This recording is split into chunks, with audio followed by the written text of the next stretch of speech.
How's it going, everybody? My name is Franco, and you're watching Hear Me Out Podcast and Frank Analysis. And I have a very special guest here. He's a future presidential candidate.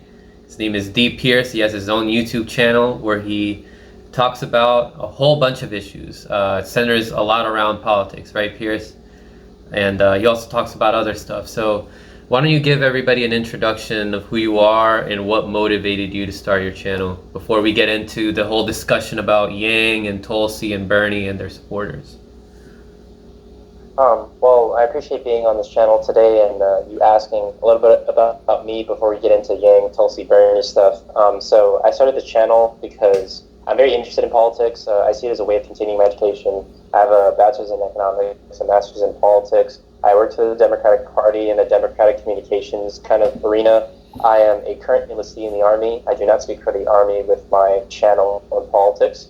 And yeah, I was interested enough in the Yang campaign that I started my channel. It was mostly like a Yang-centered channel, but I mostly just branched out now to speaking kind of what's on my mind and I guess trying to have a more sincere discussion about the possibilities that can be had in our political and media sphere, because I feel like America is doing it all wrong at the moment. And I say this as an American. I wish for my country to get better, and I hope that we can all not necessarily take my example, but I think this is the path. Like you making a channel, me making a channel, all of us talking with each other as opposed to believing in corporate media. So I would say the channel was something before, but the thesis of it now is kind of living a certain value of mind that I think needs to be more widespread in the U.S., where we are talking to each other more often and shutting out corporate media, because I think corporate media is taking our unity and destroying it and making money, and we're dividing ourselves. But both parties, both corporations are they're taking advantage of that, and I think that we need to have some more people power back, and I think this is the path what both you and I are doing. So yeah, that's me. That's a quick intro of mine. And hello everyone. Hope you all are having a great day. Yeah. So I want to tell you a bit about me and why I got into politics. Prior to 2016, I didn't care at all about politics. I found it boring. I thought it was just like Democrats versus Republicans. The Democrats are the good guys because they're for most, like on the surface, they're for things that I'm for. But then it was Bernie Sanders, and when I heard about him and what he was talking about, when I really understood what was actually going on behind the scenes. I was in my very, very early 20s, or I think I was just 20, and he talked about the systemic issues. There's money in politics, and that's why we're not seeing any real change. He talked about a revolution. And then that resonated with me and made me think, okay, so if we get money out of politics, then we'll get more policies passed that will represent the people more. And so I supported him. I found out about the Young Turks. They were my gateway into YouTube indie news. I didn't agree with them on their approach after Bernie lost in endorsing Hillary Clinton. And I was like, all right, look, we're not going to solve the systemic problems if we vote for somebody who's representing the corporations who are oppressing the people the same way that the Republicans are. But I understood Bernie's decision. I was like, okay, he's probably looking at the long term. He's going to return and run in the Democratic Party. And so he returned. I supported him. I supported Tulsi because she was also representing anti-establishment policies. I think her OFF Act is the best environmental policy that any Democrat has ever offered. Her anti-regime change message was spot on. It was her foreign policies were much better than Bernie's, and she also had her No More Presidential Wars Act. She had her Securing America's Election Act. So I liked Tulsi more than Bernie, but I supported both. But then we saw what ended up happening, and I ended up getting disappointed with both of them when they decided to back Biden. Because what's after this? Bernie Sanders isn't coming back. Tulsi, she could be looking at the long run, which we can get into in our discussion as we move along here. But now I want to ask you, Pierce. You supported Yang, so I want to hear from you why you supported Yang. So I think that YouTube is a decent gateway into unplugging from the corporate narrative matrix, as I like to put it, as others have put it. I think that our fellow countrymen are stuck in a place where CNN, MSNBC, Fox News, Washington Post, New York Times, all of the usual suspects are controlling the minds and narratives of Americans. And basically, it's like you watch news every 2 years and then you press buttons every 2 years. And I mean, you can call that a democracy, you can call that political autonomy, but I don't necessarily think that that's how you're going to get strong, positive societal change by watching TV for 2 years and then pressing a button every 2 years. And that's where our society is at this point. When it comes to YouTube news, yeah, it's a way of helping you unplug from the matrix. When it comes to Bernie, in hindsight, I think that we were all, like in America, we don't really have a left party. We don't really have a progressive party. We have like an anti-Pelosi, Chuck Schumer Democratic Party, which isn't progressive.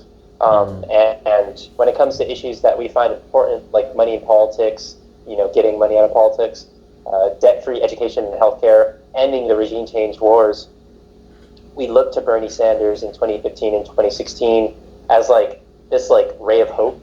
And I think it's because we were so starving for just some kind of progressive, some kind of leftist politician. Like, we took the first morsel that we could get. But Bernie Sanders, unfortunately, in hindsight, we can tell now in 2020 that he was not the fighter that we needed and wanted. He was just very disappointing. I think 2020 is going to solidify his career as mostly being a sheepdog, like getting the progressive wing exciting, and then all right, you guys are at the kids' table. Now it's like the adults are eating when it comes to the general election. Like, it's kind of like that type of dynamic. And as it relates to Yang, I got into Yang through YouTube, actually. I just got a random video on my YouTube algorithms, and I saw him, and I liked a lot of what he was saying. I really like pre-Democratic debates Yang. I thought he was saying a lot of amazing things. And then he started getting more and more into the Democratic Party, and I noticed that his opinions started changing more into that dogma of the Democratic Party. He started Russia-gating more. His foreign policy became noticeably more, anti-Russia, anti-China. And yeah, he started repeating a lot of the impeachment nonsense, a lot of the orange man bad nonsense. It's like this articulation of anti-Trump ad infinitum, instead of arguing for a positive message for why you should vote Democratic Party. And yeah, I mostly see that the Democratic Party is mostly the problem. I agree with you that Tulsi Gabbard should not have endorsed Joe Biden. I think she ruins her brand. But I mean, hopefully, if she wants to do something in the future, I mean, maybe that could be her last kind of parting. Hey, there was never any malice on my part. So maybe she's just trying not to be attacked by the Democrats in the future, whatever her political future may hold. But I wouldn't necessarily, what would you call it? Put a lot of hope in the Democratic Party not attacking her later if she ever wanted to do something political in that same direction, anti-regime change, or all the good stuff that she's been saying about the environment and UBI and debt-free education and debt-free healthcare that America needs, but they're not getting because we're spending so much money on the wars. A lot of people need to understand that message, it isn't just about, it is more important than our well-being because we're a fairly wealthy nation, but we are actively kind of destroying societies abroad, and a lot of Americans don't understand that dynamic and don't care. But also, when you have over 800 military bases all around the world, it's very expensive, and it makes us look bad, and it also kind of lowers the production possibilities curve of what you can do inside your nation because you're just doing so much abroad with all the resources, manpower, logistics. I went through all the stuff with you before in our last talk with Dennis and Israel. But yeah, kind of a long opener for that first question. But yeah, Bernie, Tulsi, and Yang, it was an exciting thing in 2019's primary, and it has kind of fizzled out into disappointment. But out of all of the progressives that have disappointed me, and they've all disappointed me, I still kind of have a soft spot for Tulsi Gabbard, because I'm hoping that maybe she could pivot. She was the one saying anti-regime change war, and I think that's the most important political dynamic on the planet right now. Anti-U.S. wars. We're still a unipolar planet. What the United States is doing worst is the worst thing on the planet, because we are the most powerful nation on the planet, and we could be doing so much good. Like, our good does not outweigh war. I mean, war is just a disease on the species. So that's kind of like an encapsulation of not only how I see 2019, 2020, but mostly my politics through the lens of how progressivism is going lately. I hope that wasn't too long right now. That was good. That was perfect.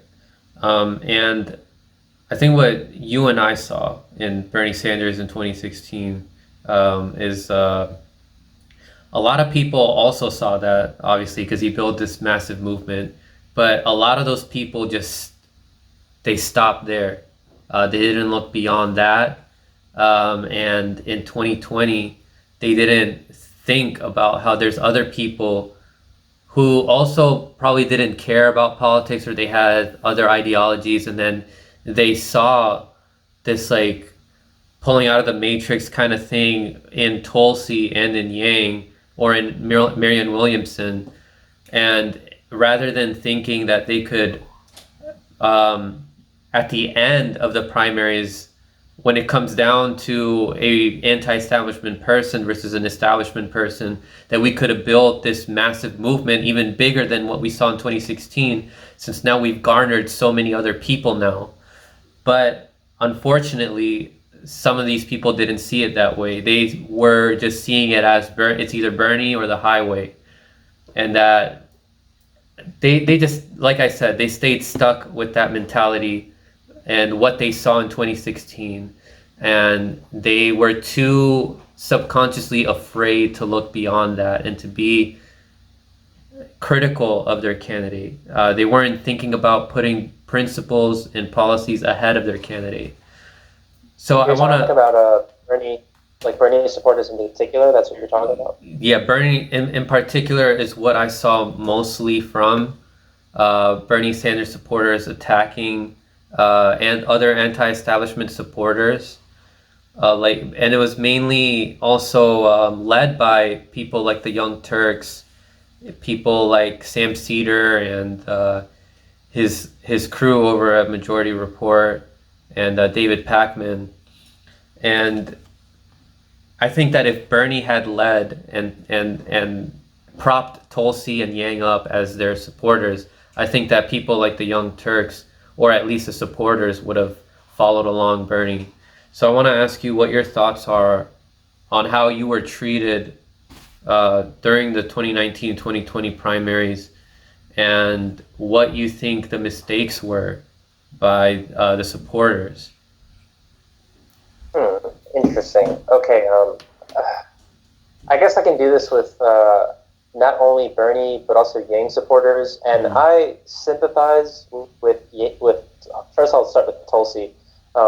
Even though you didn't ask me, I sympathize with Tulsi supporters because indeed she was getting attacked by mainstream press, but also some progressive media outlets on YouTube. I think there are tons of people that it's like they want both. They want cash from both sides. The people that want anti-establishment, so they support Bernie, and then like the people, these are the same people that they would say good things about Elizabeth Warren before saying good things about Tulsi. Yeah. I saw that the Young Turks and Sam Cedar, Michael Brooks, I don't really watch their channel, but I've seen enough of their stuff that it's like, David Pakman, like they would support Bernie and support Elizabeth Warren, but didn't like Tulsi. And I just saw that as like a kind of weird politics. Yeah. I saw it as kind of like a money grabbing thing. Like, I want the establishment Elizabeth Warren money, and I want the anti-establishment Bernie money. That was like kind of what I saw. That was, I think, what their calculus was. So that's the Tulsi side. I sympathize with the Tulsi supporters. It's frustrating that the only anti-war candidate, and one that is just as progressive as the one that you think is the most progressive, the one that everyone thinks is the most progressive, like, Bernie Sanders styled himself as a democratic socialist, but Tulsi Gabbard and her ideas weren't any less progressive. So, yeah, with Bernie supporters, I think that they made a huge mistake in believing that progressivism and leftist politics were a zero-sum game. I said earlier on my channel, I think that the the progressive leftist kind of politicians like Bernie, Tulsi, Yang, and Marianne Williamson, if they weren't talking to each other, they're doing this wrong. And for all intents and purposes, I don't think that their campaigns were ever in close contact with each other, which is, you know, completely wrong. They were all seen as anti-establishment forces, and if you didn't see Pete Buttigieg and Kamala Harris and Amy Klobuchar as kind of the same in a sense, then that's also a weird way of seeing it, because it's like it was establishment versus anti-establishment on the Democratic side, but I think that the progressives saw themselves as like individual forces that were eating each other's pie, but the establishment was always kind of, they knew that they could coalesce, and they did into Biden later. Now, when it came to Yang, and I'll make this one quick, I am happy that I got a lot of support on my channel early on by being like a Yang channel, and I had a lot of interesting discussions with very positive people who were very happy about the possibilities that could happen with American politics, starting with UBI, but also with somebody that is mostly seen as like an intelligent, kind of whip-smart guy. I mean, Andrew Yang is a smart guy. I read his book, A War on Normal People, and I say this as someone with my education background. It was probably one of the more interesting economic and political books I've ever read in my life. It was a very good book, very, very good book. I recommend it, even if you're not like necessarily a Yang fan. So yeah, I found it incredibly interesting. I blew through that book in like a week or two.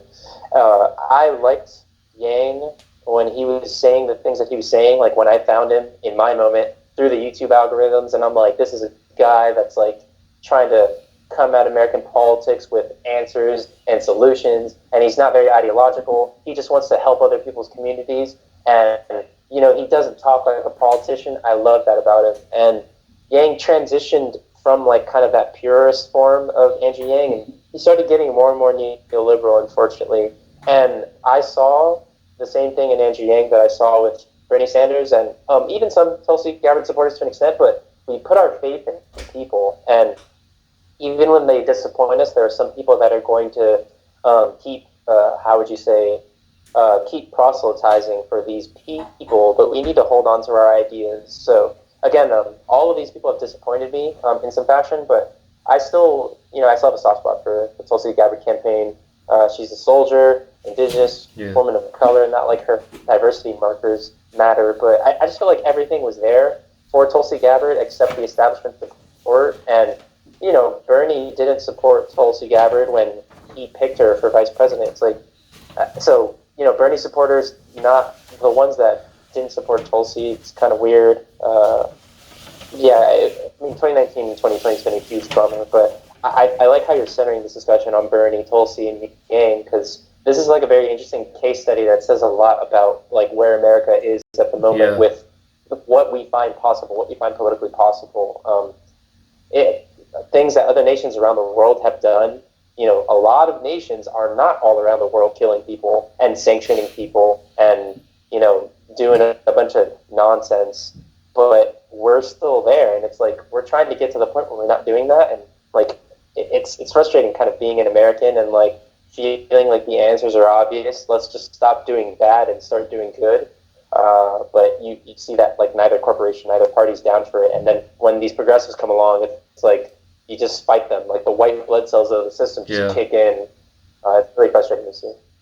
I think we missed out on such a great opportunity, but in the end, I think it may have happened for a reason. We had all the pieces there for a powerful, formidable force against the establishment. We know what Joe Biden and Pete Buttigieg and Kamala Harris are all about. They're all for these like surface level issues, and just attacking Trump nonstop. What Bernie and Yang and Tulsi and Marianne Williamson all had is they were bringing something to the table that raised people's consciousness. Bernie with his initial message of getting money out of politics, Medicare for all, having that huge movement behind him that could have gotten even bigger. Tulsi with her anti-regime change war message, incorporating also Yang's UBI and other economic policies. And then even Marianne Williamson and her bringing more attention to the corruption of the chemical industry, speaking more about spirituality and our health. We could have had such a perfect anti-establishment coalition had Bernie Sanders incorporated them together.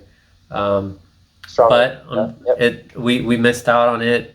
But I think that the reason behind it is that maybe what we're seeing now is that the Democratic Party is just not reformable. We see the failures in the Justice Democrats now, like listening to what Pelosi tells them to do and voting for that corporate bailout that we saw with that stimulus package of the tune of $6 trillion. So I guess the answer is not in reforming the Democratic Party. We need to focus our energy, all that energy we had, backing Bernie, backing Tulsi, backing Yang, focus that onto building a stronger anti-establishment third party that doesn't just focus on, certain issues that is like right or left, but focusing on a more populist issue that is anti-corruption, getting money out of politics. Because people on the right and on the left are going to agree with that, right? So I want to hear what your thoughts are on that. Well, I think there are tons of things that are good ideas, like all the things that you mentioned. The thing is, we have these two corporations that don't want, like, anti-establishment has a certain connotation. Like, Trump was anti-establishment.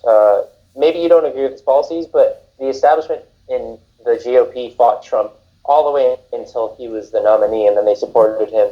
And they have a more democratic kind of apparatus of getting a nominee in the GOP side of the equation, whereas the Democrats, the Pelosi and Schumer wing of the party, that Clinton wing of the party, the Obama-Biden wing of the party, they have a very strong grip on the electoral process that lets them pick and choose who's going to be the Democratic nominee.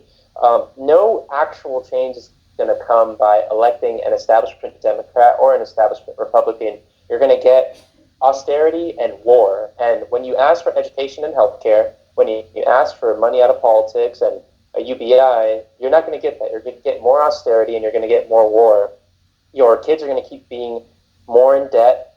We see suicide rates going up, drug use going up. People are buying homes later. They're having kids later. They're getting married later. And, what is a nation? A nation, like the lifeblood of a nation, is its people, and we're not taking care of our people. No actual change is going to come by electing an establishment figure, because they're just going to continue the establishment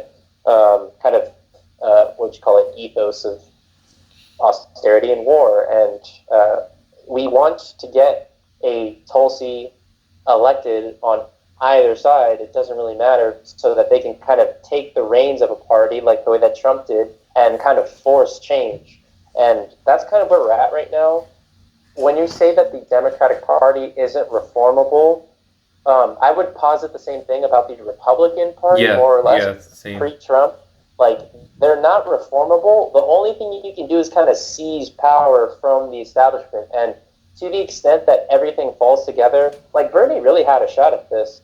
I mean, all he had to do, Jimmy Dore said this yesterday. I listened to an interview with Katie Halper and Matt Taibbi, and Jimmy Dore was saying all that Bernie Sanders had to do was keep reminding people about 2016, how they cheated him, WikiLeaks and Julian Assange, who everyone should support. He's in prison right now in Belmarsh, and he's suffering. Julian Assange and WikiLeaks, they showed that the DNC was actively undermining democracy. And what does Bernie Sanders do in 2020?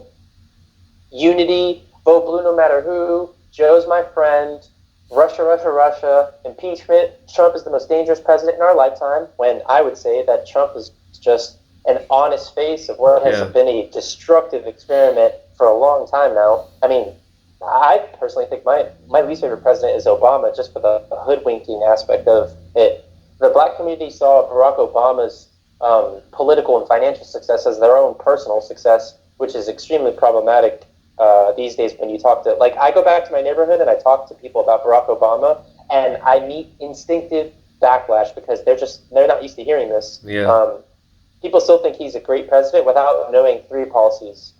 They say Obamacare and then their mind blanks out. But yeah, to get to what I was saying, that little digression kind of got me like, up in arms. Hey, I feel you on that. You're trying to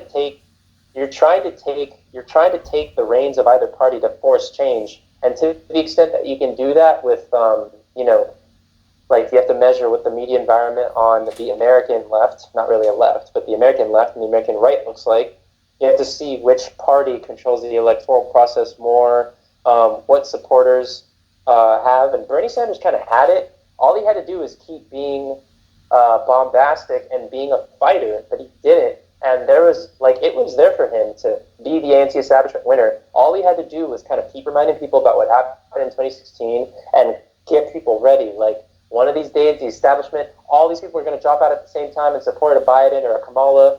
And it's like, I mean, it seems pretty obvious to me that he should have been doing that instead of like some of the stuff that he was doing throughout his campaign.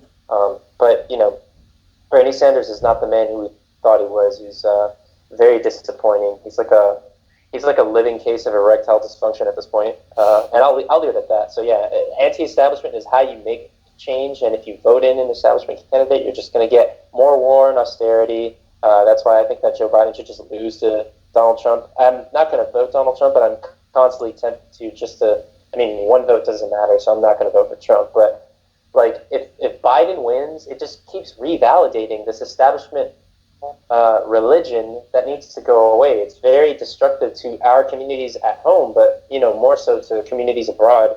And Americans being poor and unhealthy because they can't afford insurance, it only serves power, because now you have people who have tenuous financial situations. These people are not in a position to think about foreign policy like you and I, Franco. Like, you want to have a discussion with the average American about what is happening in Syria or what happened in Libya, or actually what's happening in Venezuela, or that like dynamic of the U.S. blaming Russia and China for our problems. Like, most Americans, they have a very like facile, kind of surface level understanding of all this stuff because they're plugged into the matrix. They are living paycheck to paycheck. They don't have health insurance. They're now, with COVID, stuck in their homes while corporations are sucking up more and more of their communities like they did in 2007 and 2008. And yeah, I look at where this nation's going, and I'm just like, I get frustrated whenever, like you said, we see that there are possibilities that things can get better, and then they don't happen. Instead, we choose to keep being mediocre as a nation. So there's several people now, thankfully, that are seeing what you and I are seeing. That they're seeing the corruption of these corporations buying out our politicians and stuff, but we end up disagreeing on the approach of how to end this system that's oppressing people. So what I think and what I'm trying to do, what I'm trying to build with Israel Big Talk Little Talk, is to get more people who see this. We're not always going to agree on certain issues, like me and Israel, like what you saw. We don't always agree on every approach. I don't agree with Dennis on every approach, but what unites us is that main thing that we agree on, and that's that we want corruption to end. We want to have a government that's more representative of the people. Well, I was going to say we're tired of trying to reform the Democratic Party, but there's still some people that think that that's still possible.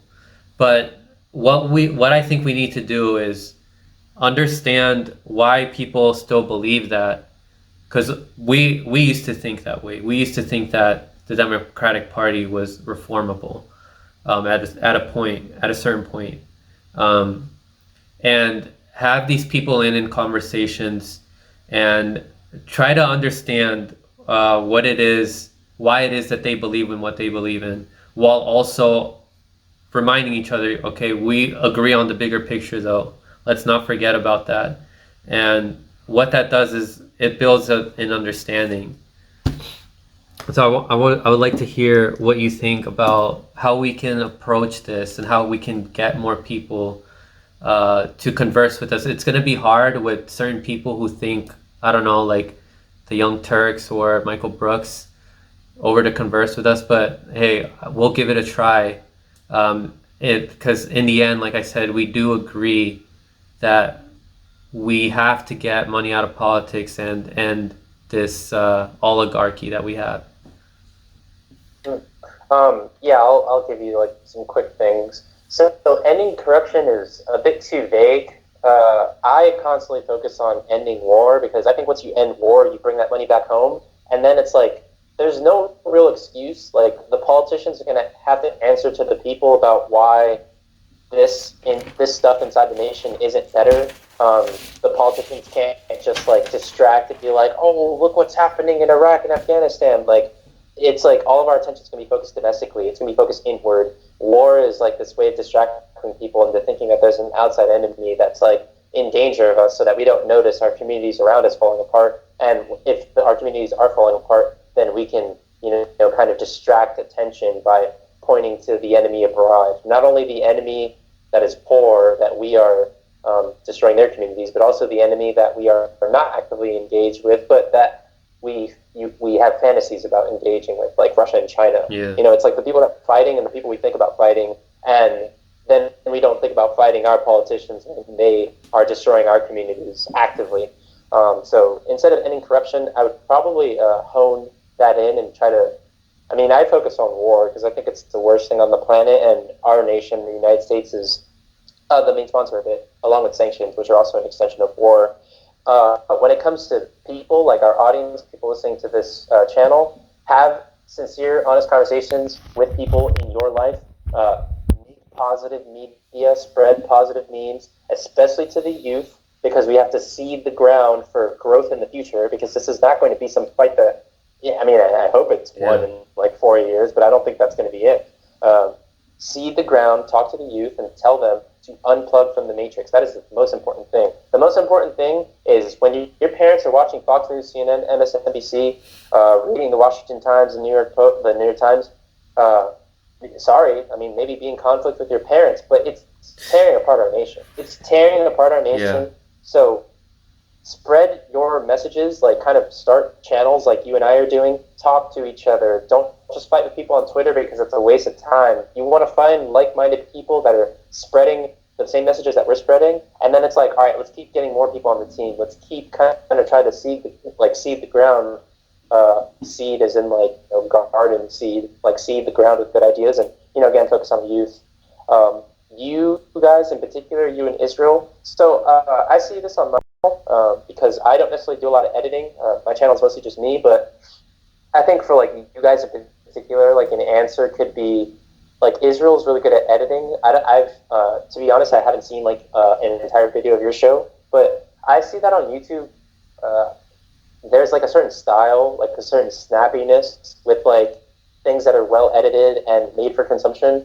I'm not really doing that because first I think that if I do it, I'm not sure I can do it better than the people who are already doing it. So I'm kind of occupying my own lane. Like my channel is me. For all intents and purposes, it's a vlog, a blog, a video blog or vlog, or however you say that. So that's probably like my quick things. I think the answer is definitely unplugging from the matrix, and when it comes to like ending corruption, maybe speaking less, because anyone can interpret that in any way. Like no one's pro-corruption. That's why we got to remind them that. And like with what you were saying about our parents, and the youth's parents who are still watching corporate news, you have to remind them like you're watching corporate news. It's corrupted. Can I add one last thing? Yeah. Our parents all of our parents, even the ones who consider themselves Democrats, they're all still talking about the socialism, communism thing, and it's like, this is old politics. We're not in that dynamic anymore. It's like, right now it's about corporations and war, but our parents are stuck on communism and socialism and lazy people and welfare, and it's just really stupid shit. Like, it's really, really dumb. So I didn't mean to cut you off, but that was just all a good. small thing. Yeah, just politics. Parents. Yeah, I was just gonna say to keep reminding them this is what you're listening to is what the owners of the channel want you to hear. It's not reflecting what is actually happening in the world. It's They a don't want to educate you, not at all. yeah, it's an altered perspective of what's actually happening in the world. Um, so I do want to ask you about what do you think we should do going forward in terms of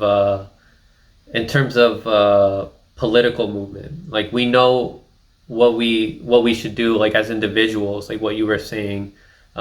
Teach the youth, have these channels where we converse with people, having like a network, like what we're trying to build, where we get together and like converse about these issues and understand where we're all coming from, because we're all from different parts of the country. We all have different perspectives, and we all see what's happening to the people who are around us in our locales.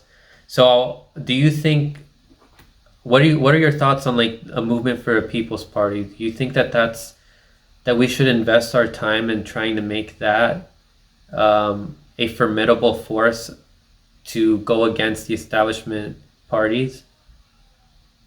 Yeah, that's interesting.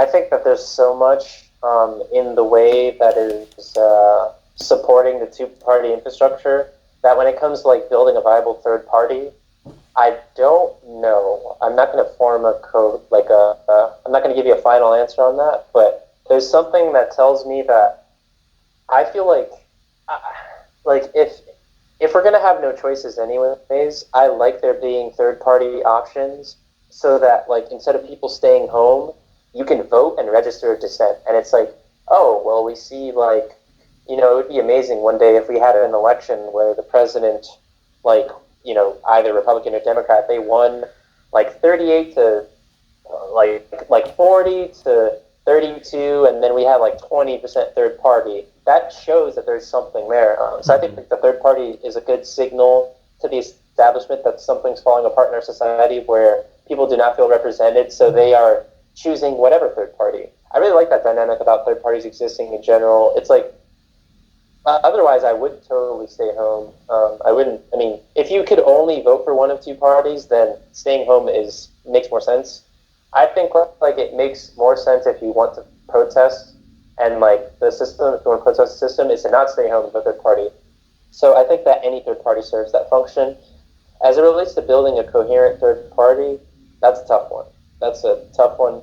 It could probably be done, like theoretically speaking, but the first thing I think about is just my study of politics, like not only with the program that I studied in my master's, but just what I've looked at. It just feels like there's so much in place preventing that. Like Yeah.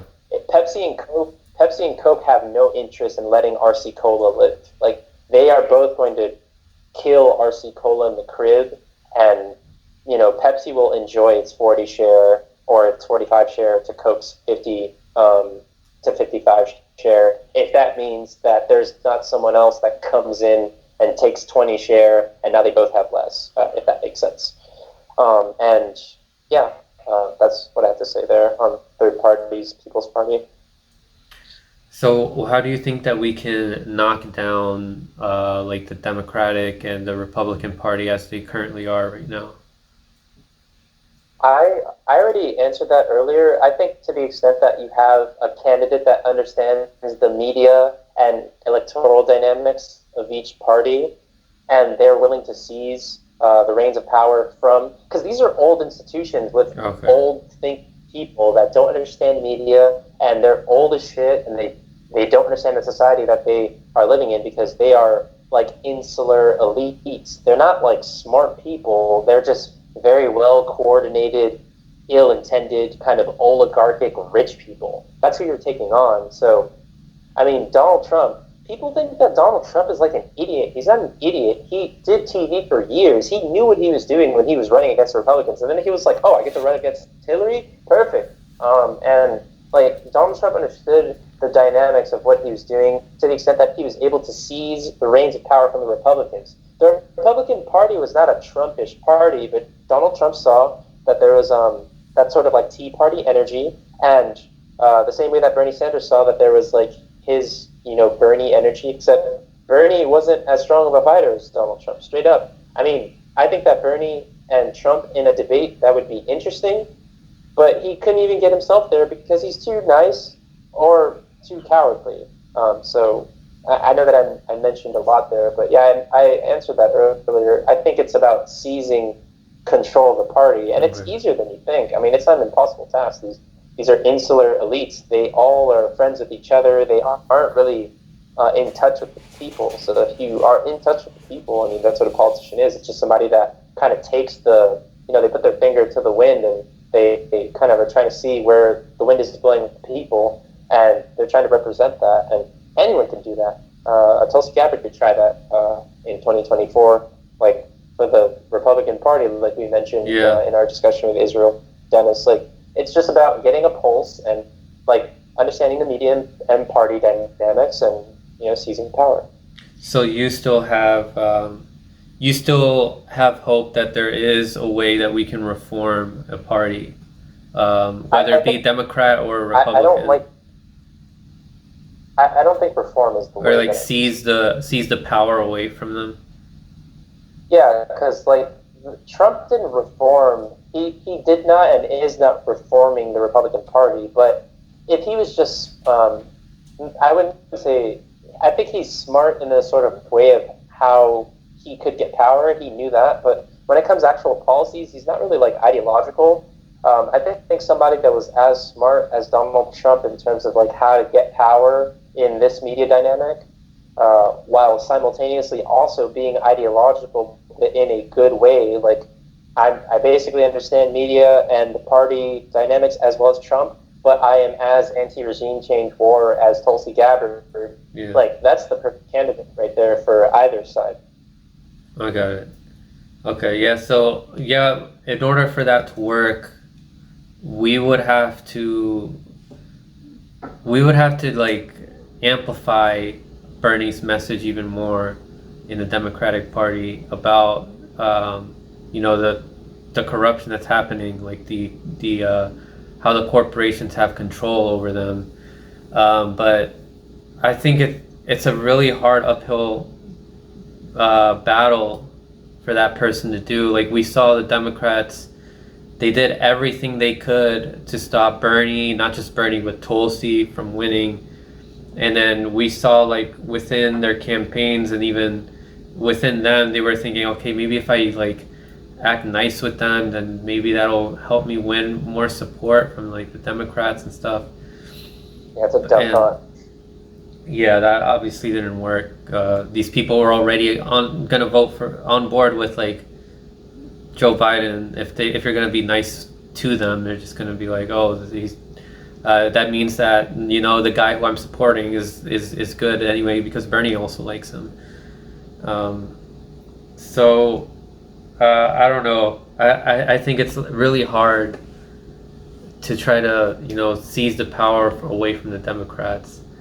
But if you see like a big uprising with like a third party though, like if you start seeing like, I don't know, like in local places, third party candidates are starting to win, would you hop on board and support that?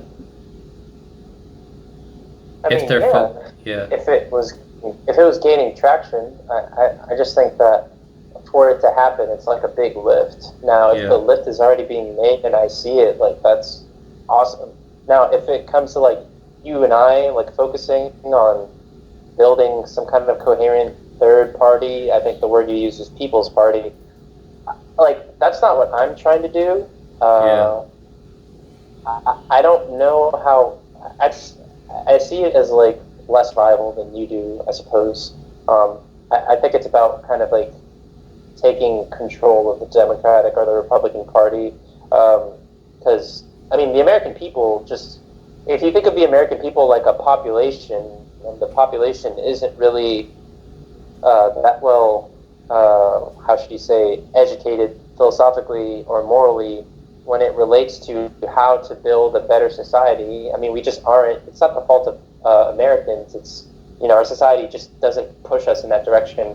We're not really trying to make smart, moral individuals that are as healthy as possible. That's not like the game America is playing. Like, this population is already de facto kind of like a 45-45 red-blue. So there are a lot of systemic things here that work against the third party. That's why I think we have to seize control from one of the major parties to the extent that that is possible.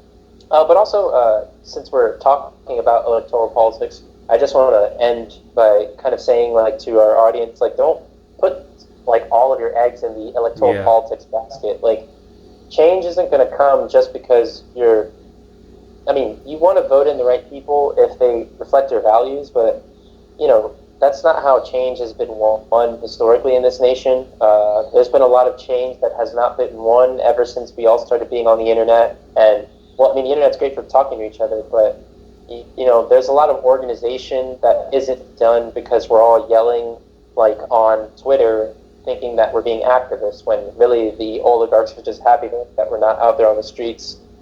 So start YouTube channels if you do want to organize. Like, you know, as part of the military, I can't tell people to organize to protest, but I think that has been something that has helped in the past for actually getting the elites to see that people do want change. And yeah, it has to come organically. It has to come from within, and it can't just. I mean, not to make this about race, but this is the day after Joe Biden made that comment about, you know, you ain't black to Charlemagne. And one of the things I was telling, like, a lot of, you know, I guess black people that follow me and conversations that I've been having with other black people on Twitter is one of the ways that our community, the black community in America, has lost a lot of political power is we put all of our eggs in the Democratic Party electoral politics basket. I mean, look at the state of the black community. Ever since the Voting Rights Act, what wins have the black community gotten? Like, you have to understand that the electoral process, it can sometimes serve as a means of control in and of itself. The elites let you watch TV every 2 years and let you vote every 2 years, and they let you get excited and disappointed about the vote every 2 years, and, like, that's seen as our, like, political participation. But your political participation should be more societally oriented as opposed to, you know, consuming media and then pressing buttons. Because, like, I mean, it just strikes me as, like, it's its own form of social control. You don't really have a lot of political autonomy. Your communities don't really have a lot of autonomy when it comes to, like, how to get better, when it's always just vote this or that way. Because you can sometimes be in a position with no choice, but you have the illusion of choice.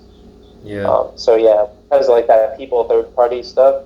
I mean, this channel is more in the lane of convincing other people to start channels, keep talking to each other, talk to the youth, try to unplug your parents from the matrix. And yeah, like, just fighting that apparatus, you know. And as long as you continue to try to raise consciousness of people, and as long as you continue to have conversations like you're having here with me, we had with Dennis and Israel the other day, and with other people, I think that will eventually lead to a more unified approach to what we're going to do going forward to regain power that's more representative of the people. So I want to close this off just a little bit, just to ask you what your thoughts are on Mike Gravel's book, The Failure of Representative Government and the Solution. I just started reading to it. It's really short. I'm more than halfway done already, and I started like 2 days ago, and I didn't even read much yesterday.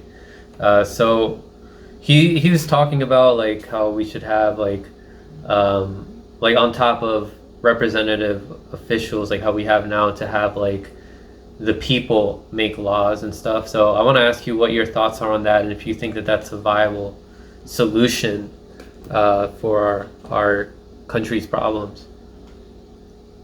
I thought that, I always call him Mike Gravel. I think that's wrong. I don't know. It's Gravel. Mike Gravel sounds right. But I liked his book because I like how much faith he's putting into the Constitution. I was like, this is a really nerdy book, actually, because he's trying to. So I like the introduction of the book because I feel like he introduces he introduces what he sees as wrong with American society, and he diagnoses all of that in, you know, a very sound, succinct way. The book is very short. You could probably finish it in like a day or two if you're like a speed reader. I read pretty slow myself, but I finished it in like a week. What was I going to say? Oh, yeah. So he diagnoses the problem, right? And then he has like how you're going to codify this new people's representative wing where people like kind of, you know, the public is making legislation. It's like all of the writing, like the actual bill writing that will go into the system, like kind of inserting like a new piece into the, you know, constitutional machine and codifying it in the law. He's went through all of that. Like the book itself, the second half of the book is pretty much just like, this is exactly the bill that would make this a thing in America, which is extremely nerdy and extremely just like, it's kind of like a work of like legislative wonkery that you just kind of have to have respect for. One of the biggest gripes that I have with the book that I wish that Zach would have brought up, he's interviewed Mike Gravel twice, and he hasn't brought this up. I was like, Zach, the next time that you talk to Mike Gravel, you have to bring this up. But my critique of Mike Gravel is that I think he's like he's diagnosing the problem, right? And he's definitely like found a way to write the law that perfectly fits into the Constitution that means that this is a thing. But it's like you're giving the answer, but you're not giving the path to like what that answer, like how to get how we complete that answer. I think the path is fighting media. I think that fighting in media rather, the narrative control in the United States is so strong that I think Mike Gravel should probably write another book after this one, where he talks about the fact that like you can't even do that people's legislature thing if we do not get ourselves to a point where we see that as a viable thing, where it's like a thing that people want, if that makes sense. I'm kind of mixing my words here, but basically what I'm trying to say is it's like I get that you see that as the answer, but people aren't as wonky and like they're not going to see that as an answer because it's too complicated, even though I think Mike Gravel puts it actually pretty simply if you take the time to read all this stuff. But for the average American, try to sell them on a people's assembly. Like, people can't even get their heads around the, you know, second and third order effects of very simple kind of societal, economic, foreign policy changes that are happening in America right now, let alone theoretical ones that could happen in the future in that lane. Now you're talking about changing the Constitution and changing the way that we the way that we, you know, function as a society entirely. Like, how do you sell that? You have to sell that through media. And I mean, before we get to a point where Mike Gravel's idea is seen as viable, we have to start having honest, organic conversations like the one that I'm pushing. Well, the one that I'm telling people that we should all be pushing. Because we're not there yet. We're definitely not there yet to the point where the average American can understand what Mike Gravel is trying to do and why. Like, he's given us the what with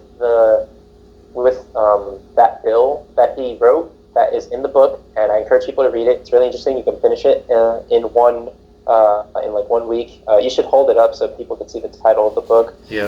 And the why. He front loads the why.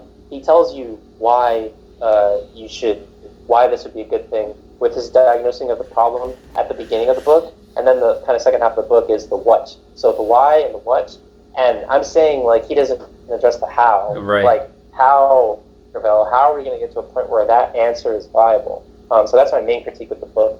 I think it kind of front loads an answer without giving us a path of how to first kind of make seed the soil and make the ground ripe for this growth that he's proposing.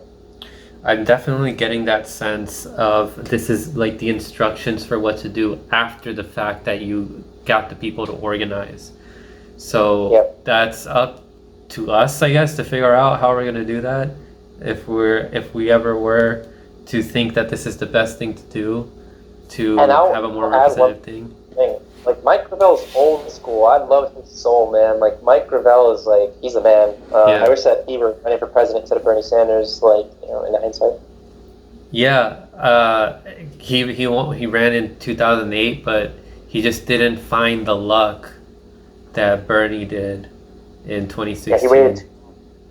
I think that he probably could have won if he was 10 years younger and was, instead of Bernie running against Hillary, if it was Gravel against Hillary, because he's much more aggressive about speaking truth about what's happening. Bernie was more like, we're sick and tired of hearing of your damn emails, and like playing too nice with Hillary. But yeah, Bernie was a good like rhetorical master. Some of the like insider critiques I've heard that were most interesting about Bernie Sanders from people that know him is that he's been a politician that's constantly focused on refining his stump speech to like the working class white guy.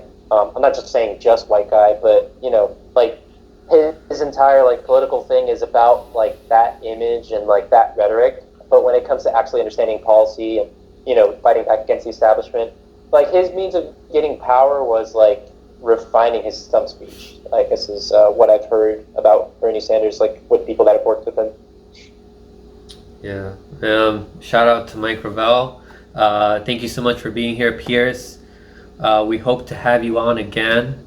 Sure. Hopefully for like more panels like how we had with like Dennis and Israel, but with other people, and have some more exchanges of ideas of how we can solve the problems of our world and make it better for you, the viewers, and for us. So thank you guys so much for watching. Subscribe to Deep Pierce SSC, subscribe to Frank Analysis and HMO Podcast. Have a great day. Thanks for watching that segment of Hear Me Out. Don't forget to like, share, subscribe, and hit that notification bell down below so you can get the latest on sports, pop culture, and progressive politics. Stay informed.